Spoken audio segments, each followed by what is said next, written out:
Olá a todos, olá a todas. Eu sou Marcelo Batalha, professor de língua portuguesa, e hoje a gente inicia um conteúdo que tem por finalidade complementar, não é, o estudo da coerência textual. Trata-se da coesão. A coesão que é um elemento, não é, um aspecto importantíssimo da textualidade, ou seja, é algo que está comprometido com a amarração das palavras e, por conseguinte, não é, muito ali aproximado, né, do sentido, da significação do texto. Então vamos a ele aqui. Nós temos os objetivos de aprendizagem, as habilidades de readequação, mas aí eu quero já seguir adiante para falar para vocês, né, sobre esse assunto. Não é? Então, coesão textual ele vai se referir o quê? À articulação das palavras, né? A maneira como o texto, não é? Os verbetes, não é? Esses elementos menores de um texto, eles se juntam, né? Eles se ligam. Né? E entre os componentes de um texto, né? Então, essa coesão textual ela pode ser referencial, ela tem dois tipos, né? Ou ela pode ser sequencial. Não é? A referencial é sempre, ela está sempre relacionada, né, à retomada de alguma coisa que foi dita antes. Por isso que ela é referencial, ela se refere, não é, a algo que foi mencionado. E existe também a coesão sequencial, que tem a ver com o sentido, o significado, a semântica entre os enunciados ali, não é, dispostos nesse texto. E os mecanismos coesivos estão restritos à estrutura do texto. Já a coerência textual, que foi o conteúdo que estudamos nas aulas anteriores, nas duas aulas anteriores, ela tem a ver, ela considera não só tais mecanismos, mas também o contexto, né? Esse contexto que é tão importante na hora de a gente compreender aquilo que está sendo dito. Você pode falar ou escrever um texto do ponto de vista gramatical corretamente, não é? Ele está bem estruturado, mas o seu interlocutor, ou seja, aquela pessoa que está lendo ou aquela pessoa que está te ouvindo, ela não está por dentro do tema, ela não está por dentro do assunto. Logo, né, este texto perde coerência para aquele interlocutor, para aquela interlocutora, para aquela pessoa. Daí a importância, né, a relevância dos comunicadores, por exemplo, de televisão, de rádio, eles saberem, conhecerem bem quem são, né, as pessoas que compõem o seu público, porque aí você vai saber comunicar melhor. Às vezes o camarada sabe falar bonito, né, tem um vocabulário muito vasto, mas quando coloca ele para falar diante de uma câmera para uma população de baixa renda, não é? Que teve pouca oportunidade de ir à escola, não é? Pouca escolarização, essa pessoa se atrapalha, porque essa pessoa vai falar muito, não é? Apoiado num vocabulário, não é? Digamos, numa rotina linguística que é mais da sua prática, do seu dia a dia, sem conhecer o cotidiano linguístico dessas pessoas. Então, os comunicadores populares, às vezes eles não têm nenhuma formação tão especializada, mas eles sabem falar diretamente para aquele público e, por conseguinte, eles atingem um maior número de pessoas. A palavra, né, esse discurso alcança um maior número de pessoas. Tá bem? Então, olha só, eu trago aqui então um resumo sobre coesão textual para vocês. Vamos a ele. A coesão textual é um fenômeno linguístico caracterizado pela articulação entre elementos de um texto. Na coesão referencial, um elemento do texto retoma outro, não é?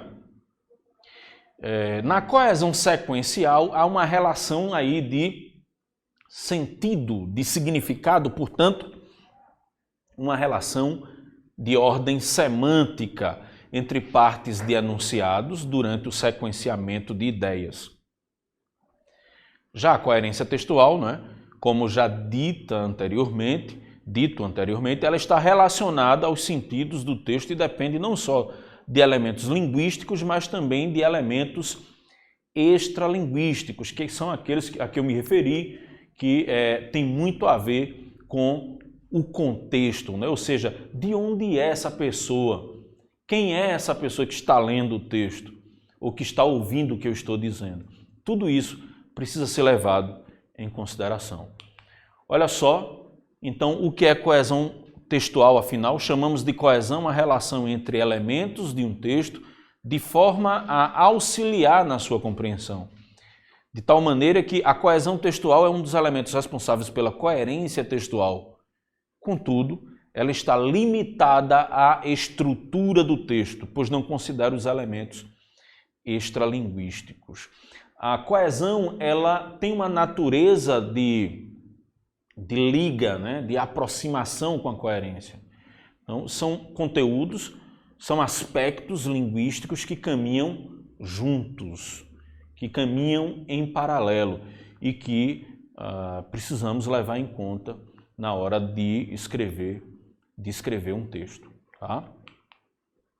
Então, como exemplo, vamos analisar aqui o seguinte trecho do conto A Nova Califórnia de Lima Barreto. Né?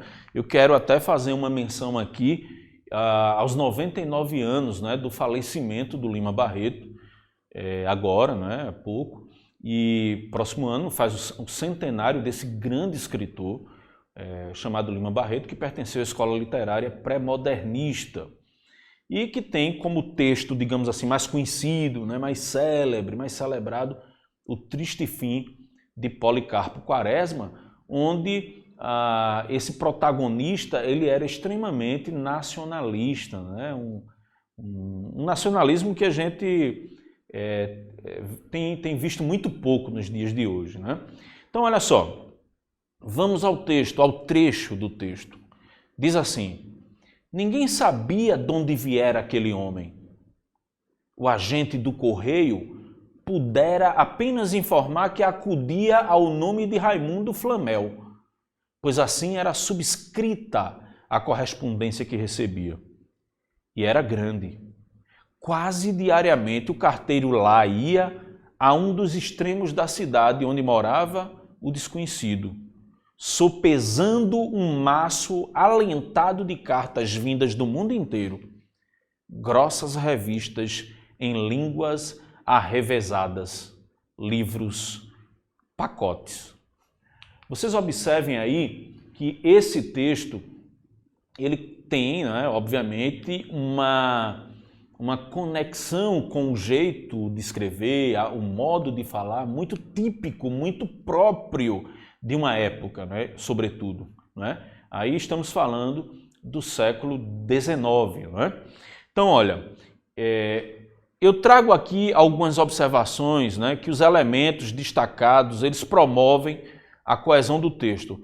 Eu, quando chamo elementos destacados, são esses elementos que estão aí aspeados, né, entre aspas. Eu digo aí, ó, em acudia, está implícita aí a expressão aquele homem, mencionada anteriormente. Né? Se a gente for para o texto, ninguém sabia de onde viera aquele homem. O agente do correio pudera apenas informar que acudia ao nome de Raimundo. Ou seja, que aquele homem, para não repetir a expressão aquele homem, aí se recorre a uma outra expressão que retoma, né, um termo que já foi anteriormente mencionado, é o que a gente chama de coesão referencial. Tá? E aqui diz, olha, pois, indica, a palavra pois, né, indica uma explicação para o fato de o agente do correio informar que o homem se chamava Raimundo Flamel. Já o pronome que se refere à correspondência. Vamos voltar aqui, ó. Quando ele diz aqui, ó, o agente do correio pudera apenas informar que acudia ao nome de Raimundo Flamel, pois assim era subscrita a correspondência que recebia. Veja que esse pois indica uma explicação para o fato de o agente do correio informar que o homem se chamava Raimundo Flamel. Essa conjunção explicativa aqui, ele deduziu, né? Se tinha ali como destinatário o nome Raimundo Flamel, logo, por conseguinte, ali quem residia e aquela correspondência iria para aquele sujeito, né? E aí ele diz, e era grande, quase diariamente, o carteiro lá ia a um dos extremos da cidade onde morava o desconhecido. Esse desconhecido, não é? Olha só, quando ele diz aqui, ó, o pronome que se referia à correspondência, não é? A correspondência que recebia, esse pronome relativo que aí, ok? Esse conteúdo de coesão textual, ele inevitavelmente, gente, vai exigir de você um conhecimento um pouco mais estrutural, morfológico da língua. Você precisa saber o que é um substantivo, não é? Você precisa saber o que é um pronome, o que é um numeral, o que é um artigo, etc, etc, né? Do ponto de vista sintático, é importante que você saiba o que é um sujeito, o que é um predicado, não é? E aqui a gente vai relembrando na medida do possível, tá bom? Então, voltando aqui, ele diz assim, olha, em recebia está implícito o pronome ele, referente a Raimundo Flamel, já mencionado. Em era está implícita, né? Está subentendida a palavra correspondência, já mencionada. E o advérbio lá se referia a um dos extremos da cidade, bem como o pronome relativo onde. Então, a gente vai sempre recorrer a essas expressões para que a gente não fique repetindo as palavras, ok? Então, olha só, tipos de coesão textual. Como eu falei, existe a coesão referencial. Então, vamos destrinchar o que vem a ser esse tipo de coesão referencial. Vamos lá? Coesão referencial é quando um elemento do texto alude a outro, ou seja, menciona, se refere, tem a ver com o outro, né? Com outro termo mencionado anteriormente. E essa relação pode ocorrer, por exemplo, por meio de um artigo. Olha só aqui, eu marquei de vermelho. Uma chaga da cultura brasileira é a corrupção. Veja que nesse caso eu tenho um artigo indefinido uma aí, olha. Uma se refere a uma informação que vem depois, subsequente, isto é, a expressão, a palavra corrupção. Já os artigos definidos, normalmente, fazem referência a um elemento anterior, tá? Veja que o artigo indefinido ele vai fazer referência a um artigo posterior, subsequente, que vem depois. No caso aqui diz, olha, ao perceber a aproximação de um homem, fiquei com medo, mas o homem passou por mim sem sequer me olhar. Então, olha aí, olha, ao perceber a aproximação de um homem, fiquei com medo, de um homem qualquer, né? É um artigo indefinido, mas quando eu digo, mas o homem passou por mim, aí eu já, ainda que eu não saiba quem é esse homem, mas eu já estou especificando, e aí esse artigo definido, ele está fazendo referência a um elemento que eu citei anteriormente, tá? Nós temos aqui também, no caso, os pronomes. Eu tenho aqui, olha, Dilermando tirou férias. Ele não suportava mais a sua rotina. Veja que o pronome ele, que é um pronome pessoal, não é? Do caso reto aí, ó. Pronome pessoal, eu, tu, ele, nós, vós, eles. Ele, terceira pessoa, não é? Nesse exemplo, faz referência a quem? A Dilermando. Outros pronomes também podem exercer, né, essa função de retomada de um fragmento ou de uma expressão citada anteriormente. Qualquer pronome, pode ser o demonstrativo, possessivo, indefinidos, os interrogativos, os relativos, tá? E para reconhecer isso é preciso estudar, não é, a estrutura dessa língua, a estrutura dessa gramática. Você precisa saber o que é um pronome e quais são os pronomes, ok? Nós temos também o numeral. Olha só, olha, as caixas de morango estão sobre a mesa. Quando eu digo as caixas, é plural aí, é mais de uma, né? As caixas de morango estão sobre a mesa. Duas são para o seu avô. Veja que a palavra duas, que é um pronome, ok? Desculpe, é um numeral, né? Se refere a expressão aí, as caixas de morango. Então, duas, dentre essas caixas de morango, são para o seu avô. Nesse enunciado, o numeral duas se refere, como disse já, né, às caixas de morango. E nós temos uma outra expressão, não é, que aí não é classe morfológica, não é substantivo, não é advérbio, não é pronome, preposição, mas é uma espécie de figura de construção que se chama elipse. Tá? Tem muito a ver, tem uma semelhança com eclipse, né, do ponto de vista fonológico, mas também tem uma aproximação de sentido também, e eu explico. Quando eu digo, minha amiga viajou no fim de semana, não queria se encontrar comigo. Veja aqui, onde tem esse verbo aí, queria, grifado aí, não é? Grafado aí de vermelho, subentende-se, está eclipsado, está oculto, subentendido, não é? O pronome ela. Quando eu digo, olha, minha amiga viajou no fim de semana, por quê? Porque ela não queria se encontrar comigo, tá? E esse ela, que vem aí subentendido, ele não aparece no texto escrito, mas ele está subentendido, ele retoma a expressão lá na frente, minha amiga, tá bom? Nesse caso, ele faz referência, a minha amiga está implícito. É o que a gente chama de elipse, ok? Vamos adiante. Nós temos ainda no caso, o advérbio, né? E nós temos uma infinidade de advérbios. Advérbio de afirmação, de negação, de tempo, de lugar, etc. Né? E aqui eu digo, ficou encolhido no cantinho do quarto. Olha, isso aí é uma locução adverbial de lugar. E por que é uma locução adverbial de lugar? Porque é uma expressão, né? Ou seja, eu tenho mais de uma palavra aí. Quando eu tenho mais de uma palavra, exercendo a função morfológica de uma, aí eu chamo de locução. Então, ficou encolhido no cantinho do quarto. Ali se sentia um pouco mais seguro. Ali onde, gente? No cantinho do quarto. Então, essa expressão ali, que é advérbio de lugar, retoma essa locução adverbial, tá? E aí nós temos, nesse exemplo, o advérbio ali se referindo exatamente ao termo que está marcado, que está grafado de vermelho, né, anteriormente.